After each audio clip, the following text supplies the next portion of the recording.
Assalamualaikum warahmatullahi wabarakatuh. Welcome back to my channel. Jadi ya teman-teman, hari ini saya di Jakarta Timur. Saya nginep di salah satu hotel di sini kebetulan. Ini yang paling dekat dengan lokasi.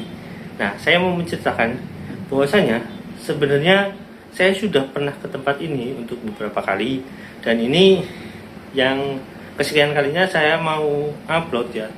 Saya mau upload karena mungkin ini udah menjadi hal penting yang harus saya publikasi. Nah, lebih tepatnya teman-teman saya akan ke bekas rumah Adiansa yang merupakan salah satu ya terduga sebagai orang yang mengumpulkan investasi teman-teman batubara senilai 55 miliar. Nah, teman-teman, hari ini saya juga sudah komunikasi dengan ya sebenarnya warga setempat dan ya beberapa orang yang punya cerita terhadap ya Adiansa, dan Adiansa itu seperti apa nanti saya ceritakan setelah ke lokasi. Oke teman-teman, kita menuju lokasi sekarang ya. Yuk check it out.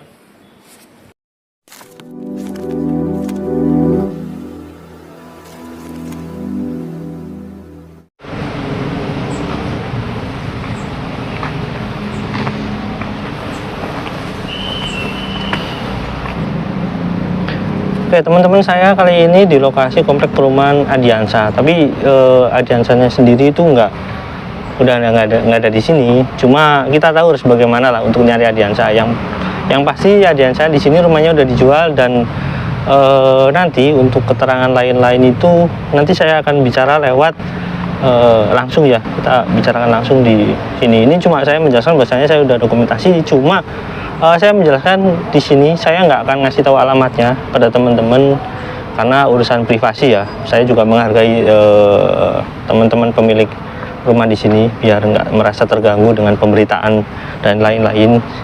Oke, hari ini mungkin sampai di sini dulu teman-teman. Nanti saya akan ceritakan langsung beberapa hal yang mungkin kemungkinan menjadi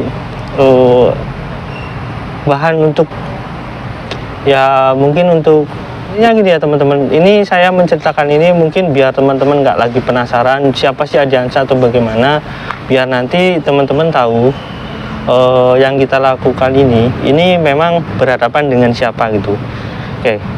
Oke, sampai di sini teman-teman. Nanti saya kembali ke hotel lagi. Yuk check it out. Ya teman-teman, setelah saya melakukan investigasi dan datang ke sana, mohon maaf sekali lagi saya nggak bisa menginformasikan alamatnya ada di mana, karena itu terkait dengan teman-teman ya yang ada lingkungan sana biar lebih nyaman ya. Nah teman-teman, ada poin-poin penting yang saya dapatkan, dan tapi maaf sekali lagi saya nggak bisa ungkapkan semuanya di sini karena berkaitan dengan sesuatu hal ya yang berhubungan dengan investigasi. Hanya poin-poin yang bersifat umum yang saya ketahui dari informasi dari warga sekitar ya. Nah di sini penting teman-teman, Adiansa ini ya menurut informasi di sini ya, sekali lagi saya dapatkan informasi ini didapat dari orang sekitar situ.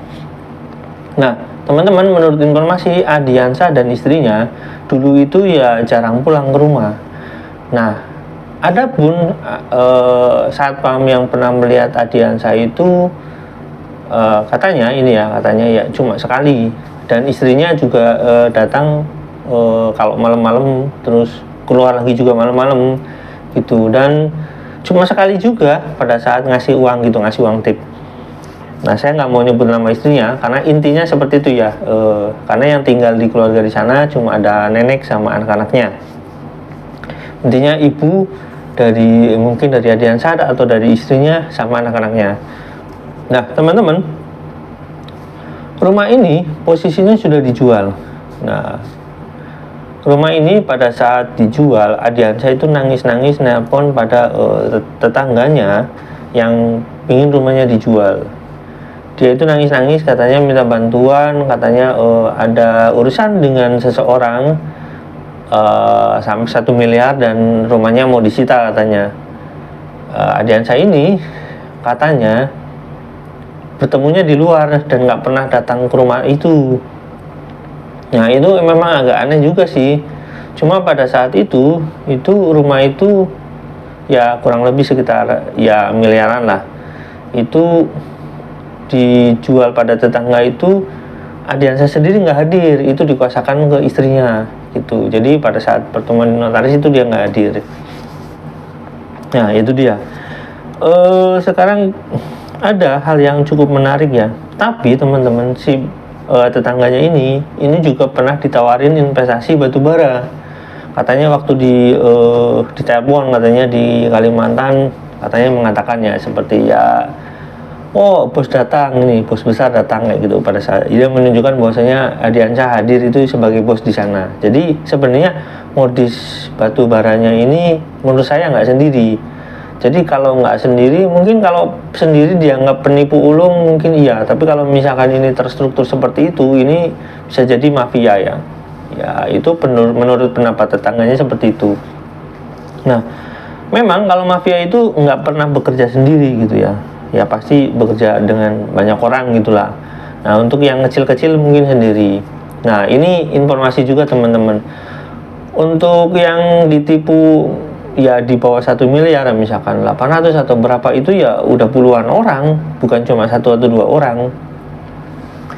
Terus kemudian nih saudaranya sendiri, itu saudara sendiri katanya anak dari adik kandungnya itu ada ya 2 orang lah, pokoknya masih saudaranya gitulah, masih saudara ya kayak sepupu mungkin ya. Itu ya ditipu sampai ya katanya sekitar 800 jutaan. Itu juga ya aneh ya, saudara itu sampai ditipu. Jadi menurut saya Ardiansyah ini udah nggak pandang bulu kalau nipu orang gitu. Jadi dia udah nggak peduli dengan apakah itu saudara kandung atau saudara apa, mungkin seperti itu ya. Udah nggak peduli, yang jelas uang gitu. Mungkin kehidupannya udah kalap. Nah ini informasi ini hanya sekali lagi saya jelaskan bahwasanya ini informasi yang didapat dari warga sekitar. Jadi saya menginformasikan ini karena apa? Karena pentingnya nanti kita harus ngapain gitu. Nah, keduanya teman-teman, berikutnya ya teman-teman ya, ini ada informasi juga, masih banyak sebenarnya informasi, cuma nggak bisa saya ucapkan juga. Kalau ditagih orang, itu memang Ardiansyah udah nggak pernah ada di sana. Jadi yang menghadapi itu nanti orang tuanya. Nah, kebetulan waktu itu sempat katanya ada rame-rame nih dari orang dari Ambon.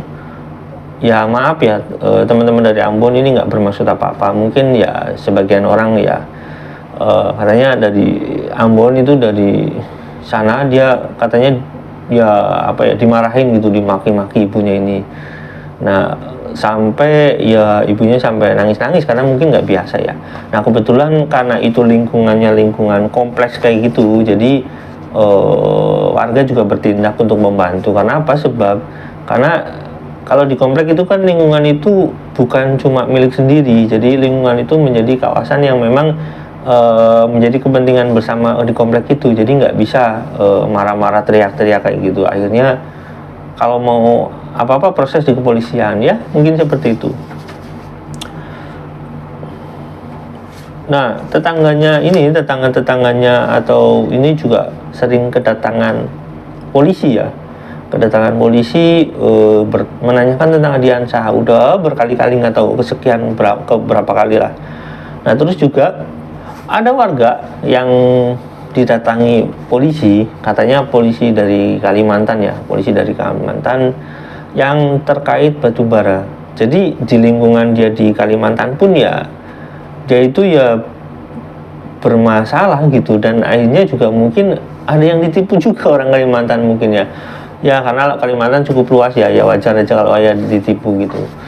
Jadi pada saat itu ada yang ditipu, dan ada polisi dari Kalimantan yang yang datang gitu karena ada warganya yang mungkin kena tipu. Ya saya kurang tahu jelas, mungkin ya sekitar ya mungkin tentang batu bara juga gitu.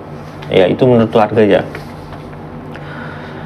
Dan juga ada sekitar 4 orang itu ya, ini berbeda-beda ya kasusnya ya, cuma kasusnya identik gitu. Jadi ada 4 orang berbeda-beda yang datang nggak dalam waktu yang bersamaan. Dia itu menanyakan masalah mobil. Nah itu katanya sekali lagi bahwasanya ada istrinya Ardiansyah itu minjem mobil, rental mobil gitu, nggak dikembalikan. Terus Ardiansyahnya sendiri minjem mobil, itu lebih dari 4 orang katanya yang datang situ nyari mobil. rentalan ya. Kasihan katanya waktu itu ada yang datang, ibu-ibu itu nangis-nangis katanya, mobilnya dirental sama istrinya Adiansa, nangis-nangis nggak dikembalikan. Ibu-ibu bawa anak gitu datang ke situ naik Grab ya, mungkin mobil satu-satunya dipinjem kali ya, nggak dikembalikan. Nggak tahu gimana ceritanya lah, yang jelas seperti itu. Nah ini juga teman-teman, saya juga ngasih informasi sedikit ya, maksudnya dulu itu pernah Adiansa itu katanya dibawa sama kepolisian dari reskrim katanya. Kepolisian dari reskrim malam-malam ya sempat dibawa ke situ, katanya ada penggeledahan, dan karena ditangkap polisi ya mungkin ada penggeledahan. Saya nggak tahu penggeledahannya itu terkait apa, tapi yang jelas seperti itu menurut keterangan dari warga sekitar situ. Jadi Adiansa ini orang yang bermasalah ya. Kalau misalkan ini misalkan ya berkaitan dengan batu bara yang ada di Jamaah Masjid Darussalam itu nggak melaporkan secara pidana dan Adiansa ini nggak di DPO-kan, saya rasa ini Adiansa ini masih akan terus menipu orang lain. Kalau misalkan dimasukkan daftar pencarian orang kan nanti banyak yang bisa ikut membantu gitu ya, nanti bisa ya dicari gitu, apalagi bisa diumumkan secara publik bahwasanya Adiansa itu sedang dicari gitu. Nah, dan ini penting ya teman-teman ya, bahwasanya polisi itu mempunyai perangkat yang bisa mencari ya seseorang dengan gak sulit ya. Contohnya pada saat waktu adanya orang hilang yang pada akhirnya berujung pada temuan mayat di kamar kosnya, itu kan ya hebat sekali ya. Apalagi kalau nyari Adiansa itu kan menurut saya nggak sulit. Dan kalau misalkan nyari Adiansanya itu sebenarnya banyak petunjuk kalau misalkan kita mau cari, dan itu nggak bisa saya ungkapkan di sini ya teman-teman. Teman-teman mudah-mudahan paham kenapa nggak semua saya ungkapkan, karena ini berkaitan nanti dengan mungkin ya saya membantu pelaporan dari kepolisian dan memberikan informasi kepada teman-teman ya Darussalam kalau mereka mau menghubungi saya ya. Jadi kalau misalkan mereka mau berkomunikasi dengan saya terkait untuk misalkan melaporkan Adiansa, ya mungkin saya pasti akan bantu lah. Ya mungkin mereka mau menghubungi saya, tapi saya nggak tahu. Yang pasti teman-teman, kalau misalkan akar masalahnya pada Adiansa, ini kan akan lebih mudah mengurainya. Misalkan kayak gini, Adiansa memberikan uang kepada misalkan ya bagi hasil kepada, saya nggak tahu bagi hasil atau apa ya, komisi kepada seseorang yang menjadi ranger misalkan, itu yang di Masjid Darussalam, atau kepada koperasinya, atau misalkan sebagian besar kepada Daku misalkan, ini saya nggak tahu kan ya, atau kepada Yusuf Mansur sendiri. Nah jadi nanti kan bisa terurai. Nah bagaimana uang kejahatan itu dibagikan kepada orang-orang atau misalkan lembaga-lembaga ini, dan apakah lembaga-lembaga ini kena sanksi atau enggak, saya nggak tahu ya. Yang pasti nanti mereka harus ikut bertanggung jawab. Karena apa? Ya seperti teman-teman tahu ya, bahwasanya kayak Indra Ken membeli sesuatu pada seorang, atau bahkan pada saat itu mungkin kayak Doni Salmanan, itu ya yang dibeli barangnya pada seorang ya dimintai keterangan minimal, atau tentang robot trading yang misalkan kayak orang-orang ambasadornya itu harus bertanggung jawab, bahkan ada yang mengembalikan uang ambasadornya ya. Nah kurang lebih seperti itu ya teman-teman. Jadi kepentingannya di DPO kan menurut saya seperti itu, dibidanakan. Oke, mungkin teman paham di sini. Jadi mohon maaf sekali lagi saya nggak bisa ungkapkan semuanya karena ini berkaitan dengan ya investigasi tentunya. Oke, sampai di sini. Jangan lupa like, subscribe, dan komen. Jangan lupa juga share. Wassalamualaikum warahmatullahi wabarakatuh. Bye.